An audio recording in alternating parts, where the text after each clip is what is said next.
of reaction what we are going to understand is displacement reaction. Now, displacement reaction, when we say, it is basically two types. One is single displacement reaction and the other is double displacement reaction.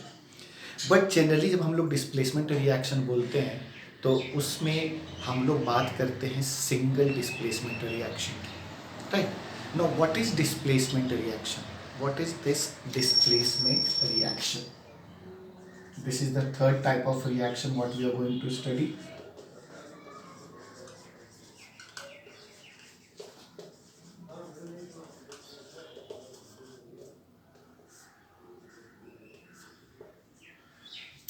Okay, so what happens in this displacement reaction?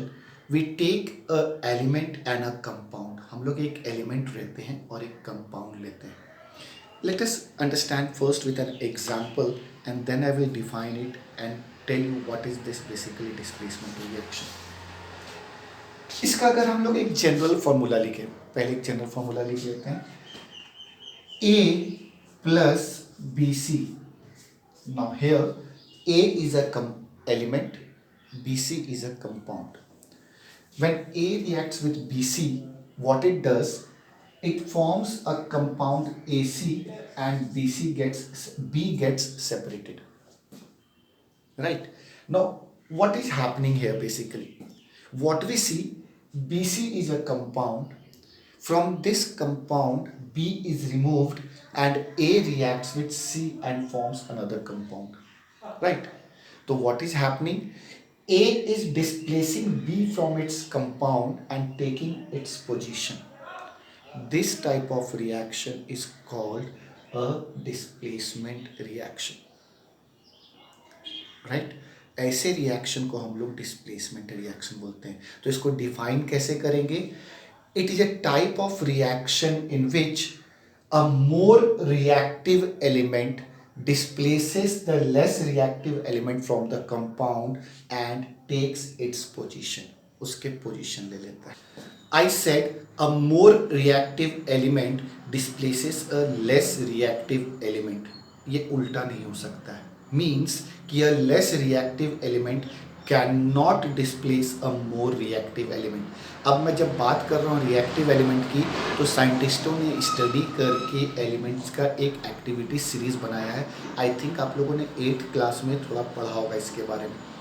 Activity series क्या है? एक series of elements है जो कि एक sequence order में लगे हुए हैं, फ्रॉम इंक्रीजिंग मतलब higher reactivity to less reactivity की तरफ.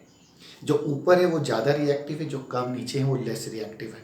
ये सीरीज आपको भी आगे एक चैप्टर उसमें पढ़ना है. कुछ एलिमेंट्स, सारे एलिमेंट्स तो नहीं, कुछ एलिमेंट्स को याद करना है. और जब तक आपको याद नहीं रहेगा आप रिएक्शन को नहीं समझ पाओगे कि कौन किसको डिस्प्लेस करेगा. राइट? तो यहाँ पे जब मैं लिख रहा हूँ तो इसका मतलब क्या निकल के आ रहा है कि A is more reactive than B, therefore it removes B from this compound and takes its position.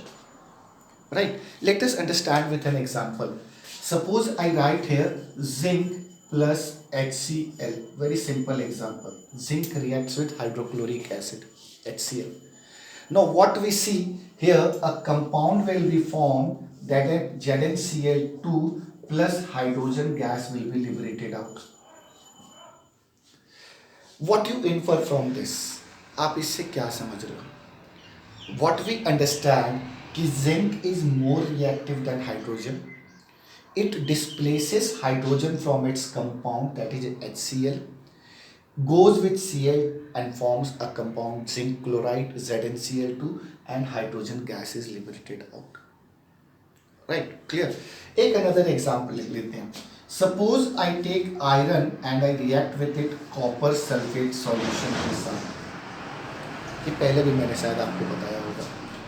Copper sulphate solution जो है ये ब्लूइश कलर देता है. ठीक है?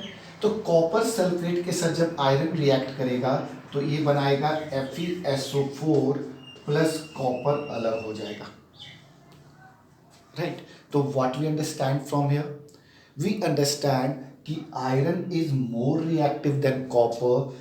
It displaces copper from its position, goes with sulfate and forms iron sulfate and copper is removed out. Right. तो this is displacement reaction, a compound displaces another from the.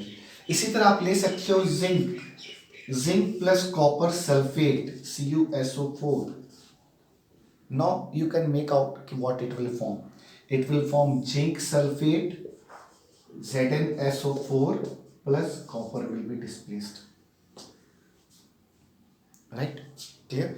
अब अगर मैं इसको उल्टा लिखूं तो ये पॉसिबल नहीं होगा। अगर मैं लिखूं FeSO4 प्लस कॉपर, तो will this reaction be take place? No.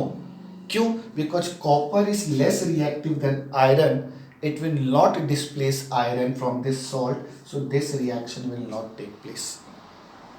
तो आपको ये चीज को ध्यान में रखना है, राइट, कि कौन किसको डिस्प्लेस करेगा, कैसे पता चलेगा। इसके लिए जो आपकी बुक एनसीईआरटी की बहुत लंबी चौड़ी लिस्ट है एक्टिविटी सीरीज की, आपकी बुक कुछ सिलेक्टेड एलिमेंट्स का भी नाम लिखती है, तो आपको उतना याद रखना है, बिकॉज आपको क्वेश्चंस उसी पे बेस्ड आएंगे, उसके बाहर एक भी क्वेश्चन आपसे नहीं पूछा जाएगा।